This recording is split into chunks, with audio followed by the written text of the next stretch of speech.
Today we're going to be making 3 loaves of white sandwich bread using this Joy of Cooking cookbook, which is my favorite cookbook now. Everything that I have made from this cookbook has just been outstanding.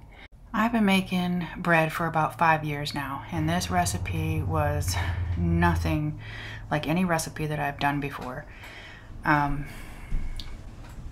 weird thing about this recipe is it calls for you putting the bread into a cold oven, and I've never done that with bread before, but I wanted to learn a new way to make bread, and I really wanted to try this recipe out. So if you would like a new way of making some delicious sandwich bread, go ahead and follow along, and I'll bring you with me and show you how I made it. And just so that you guys know, this is my new go-to sandwich bread because of how good it is, and I've made a lot of bread.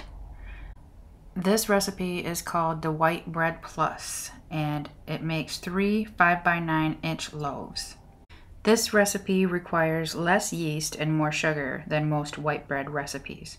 And because this bread started in a cold oven, it has a longer proofing period.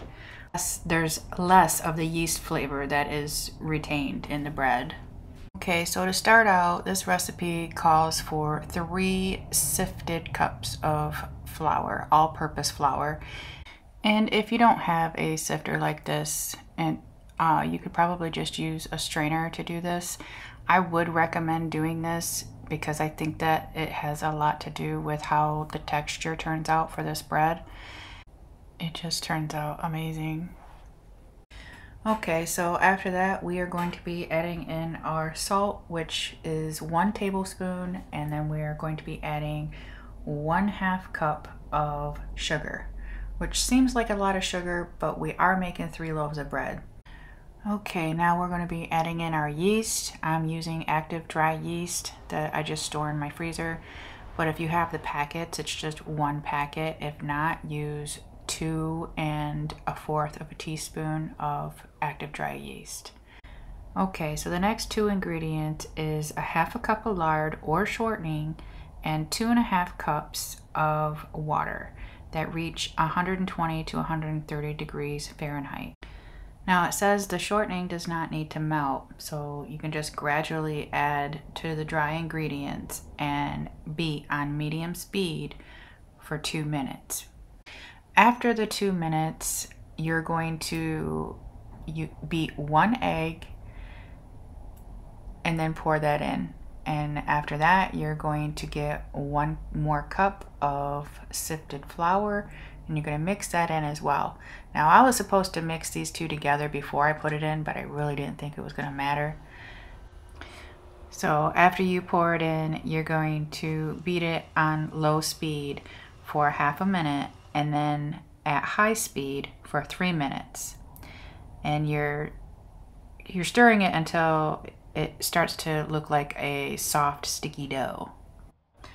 Okay, so after all that is done, you're going to use 3 to 4 cups of sifted all-purpose flour. So what I did is I just sifted it right into a bowl, about 3 cups to start out, to see how it would turn out, because it doesn't have exact measurements. It just says 3 or 4 cups.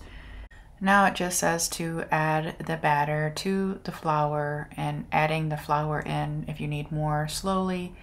So that's why I just stuck with 3 cups of flour, and then I would just add some if I needed more.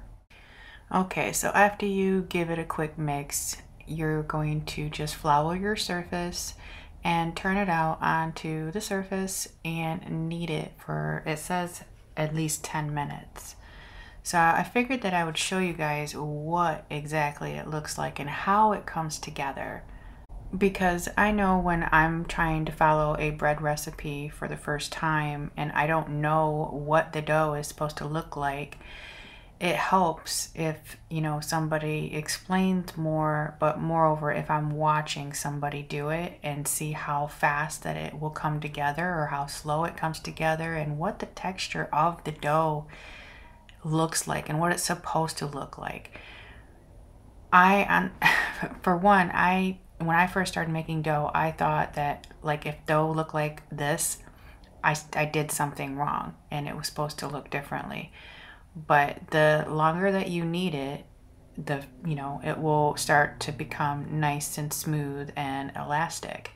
But this is perfectly normal to get it all, your fingers are going to get all sticky, but it will come together. It's already starting to firm up a lot more than what it was, and it's only been like a minute and a half.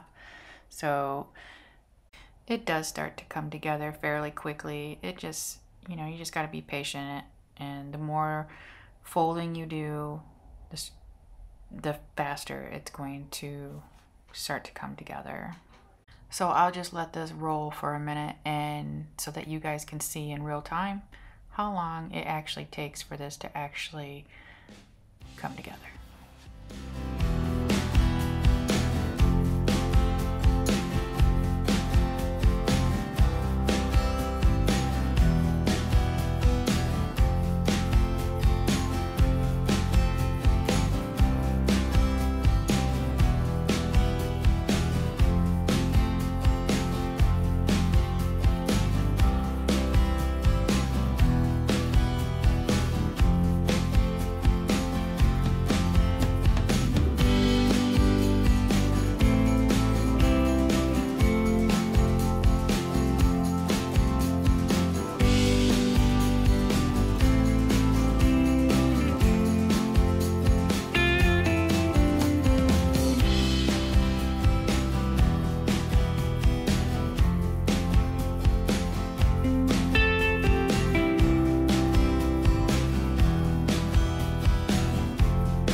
So there you go. In just a couple minutes, I went from a sticky mess to a solid, like a Play-Doh type texture.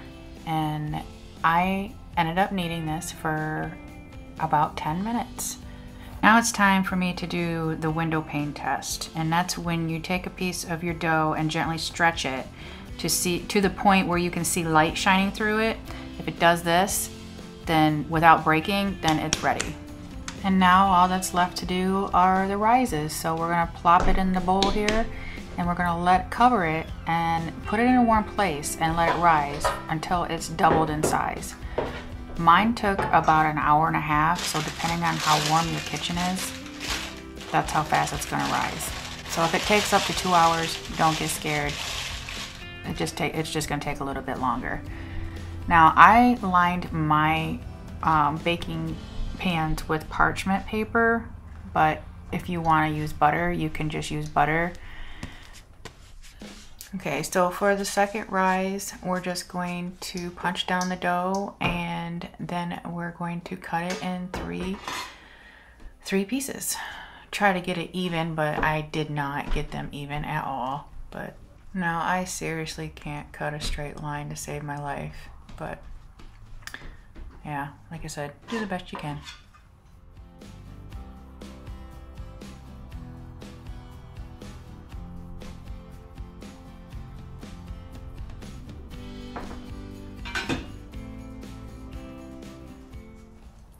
So after I cut the dough, I'm just going to shape the dough. And the way that I normally shape my dough is I kind of flatten it out a little bit with my hands and stretch it a little bit and then just roll it up.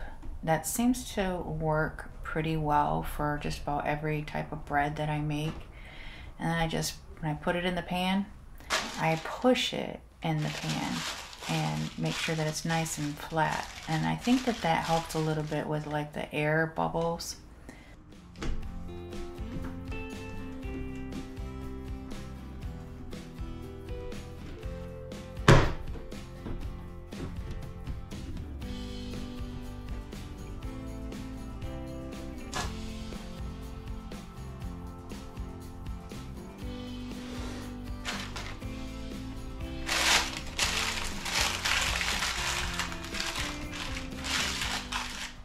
So now that we got them pretty much all snug in the pans, we are going to let them rise in a warm place until they have doubled in size and peeked over the sides a little bit. Or, you know, I think I let mine rise for about a little over an hour and they were good. They were already peeking out the top. Okay, so this is how they looking. Now it says to put these in a cold oven. I've never done that before, but we're gonna give it a try today.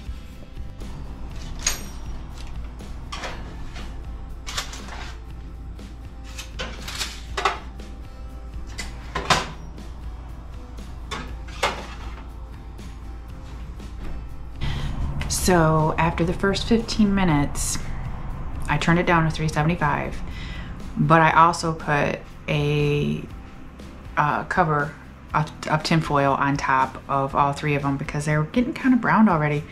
I didn't want them to burn. I think I should have probably lowered the rack down, but we'll see how they turn out.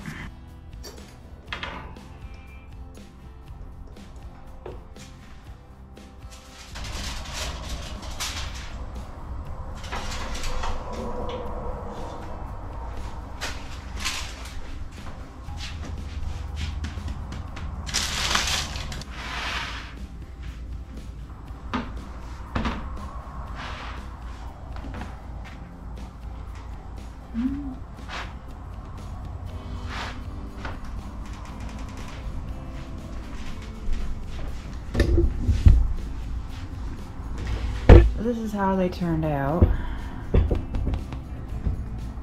See how they started getting a little crusty on the top, or a little dark? So that's why I put that foil up here.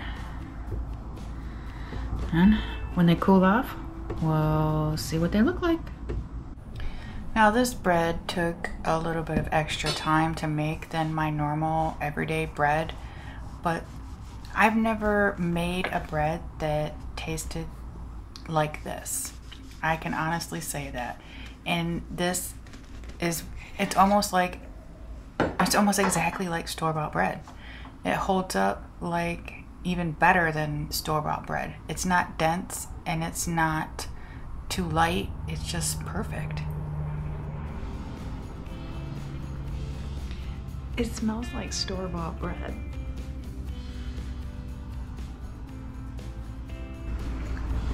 This is good sandwich bread. You can tell by the way that it feels. It's soft, but it's not gonna fall apart. See?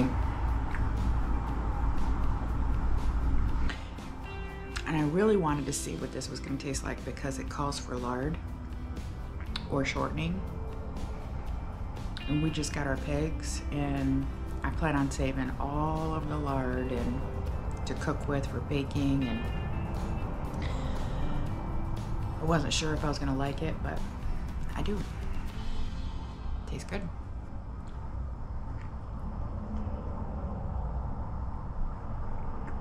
And if you enjoyed this video, please give it a thumbs up.